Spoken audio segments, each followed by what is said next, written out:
bahwa ia dan Howie genjot-genjotan semalam.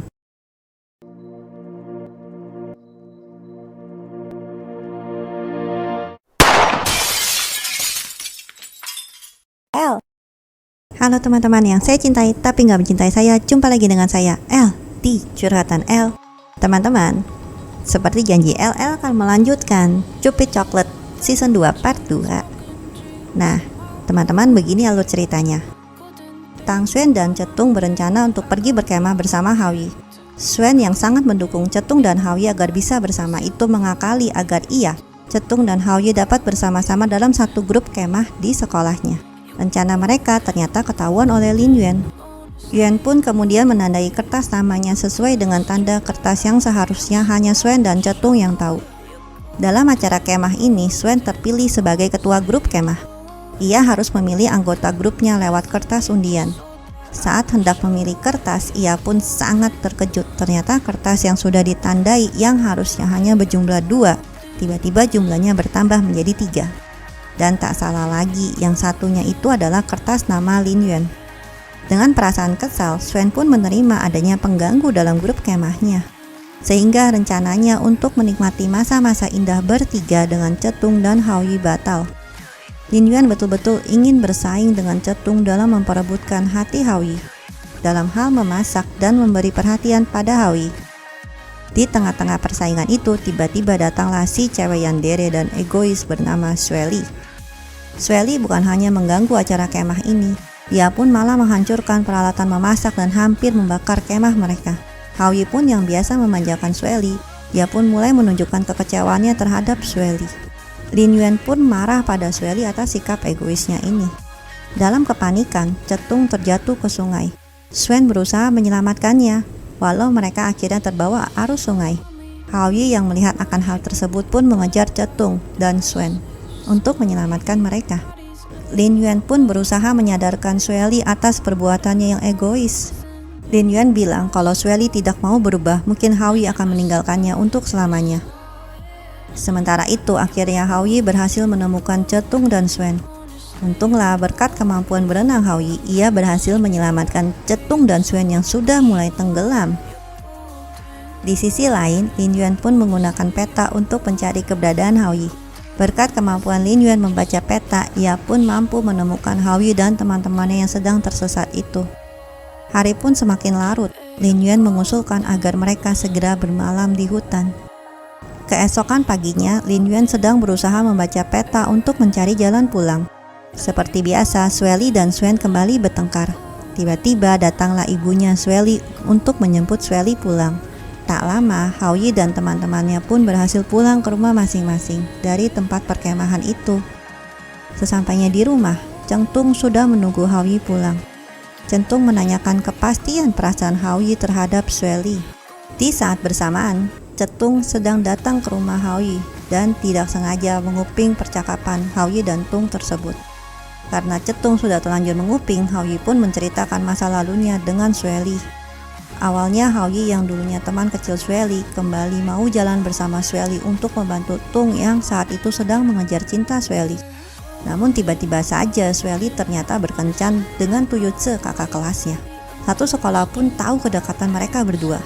Namun tiba-tiba saja Tuyutse malah melamar cewek lain di depan banyak teman-teman sekolahnya. Xueli pun sangat terkejut, bukannya aku pacarmu? Kenapa ada yang lain? Xueli sangat terpukul akan kejadian tersebut. Tak lama setelahnya, Xueli keluar dari sekolahnya dan mengurung diri di rumah. Sampai suatu hari Howie datang menjenguk Xueli. Dan saat itulah Xueli mulai menganggap Howie miliknya dan menjadi yandere terhadap Howie. Dalam keadaan yang hancur hatinya, Xueli pun berjanji kepada Howie kalau ia akan mengembalikan seluruh cintanya kepada Howie. Meskipun saat itu Howie tidak mengerti apa maksud perkataan Xueli itu. Tak lama setelah kejadian kemah di sekolah, pacar Xueli, Tuyutse, tiba-tiba datang kembali ke kehidupan Xueli. Kedatangannya pun membuat Xueli ketakutan. Ia meminta Xueli untuk membujuk ibunya agar membantu perusahaan keluarga Tuyutse yang terancam keluar dari bisnisnya. Xueli sangat ketakutan dan tak mau keluar dari kamarnya. Ibu Xueli pun sudah mencoba meminta Xueli ke sekolah. Tuyutse pun tidak menyerah menghubungi Xueli. Dia bilang pada Sueli apabila tidak segera keluar dan menemuinya di sekolah, maka Sueli tidak akan melihat Haoyi lagi untuk selamanya. Dan demi Haoyi, Sueli pun langsung keluar dan bergegas menuju sekolah. Namun tiba-tiba di jalan Sueli pun diculik oleh sekelompok orang-orang suruhannya Tuyutse. Untunglah Meitata melihat kejadian itu dan memberitahu Haoyi. Haoyi dan Meitata segera bergegas menuju ke tempat Tuyutse menyembunyikan Sueli. Tepat di saat pakaian Sueli sedang dilucuti, Haoyi datang menyelamatkannya. Tuyutse bilang kalau Haoyi tidak melawan, maka ia akan bersikap baik terhadap Sueli dan tidak akan menyakitinya. Habislah sudah, Haoyi dihajar oleh orang-orang suruhan Tuyutse. Meitata yang memanfaatkan dirinya yang tidak terlihat oleh manusia membantu Haoyi untuk merekam kejadian tersebut untuk dijadikan bukti di hadapan polisi. Di saat-saat terakhir ketika mereka ingin menghajar kepala Haoyi dengan besi, Sueli tiba-tiba loncat ke depan Haoyi dan melindungi Haoyi.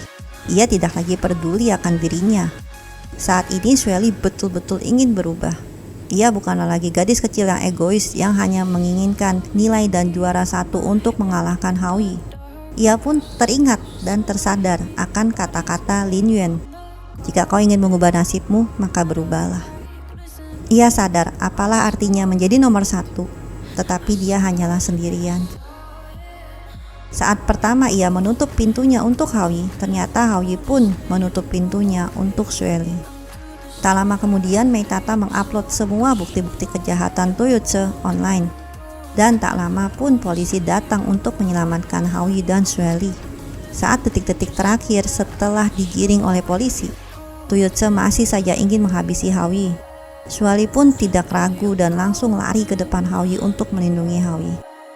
Walau terluka, tetapi Sueli bertekad tidak akan pernah membiarkan Haoyi terluka lagi. Tak lama pun ambulan datang untuk membawa Sueli ke rumah sakit. Orang tua Sueli pun segera meluncur ke rumah sakit.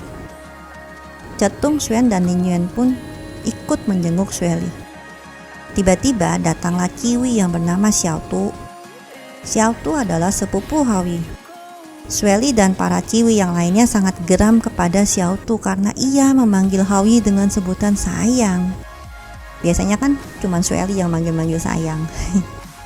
Karena keadaan di rumah sakit semakin runyam, Haoyi dan Xiao Tu pun kabur.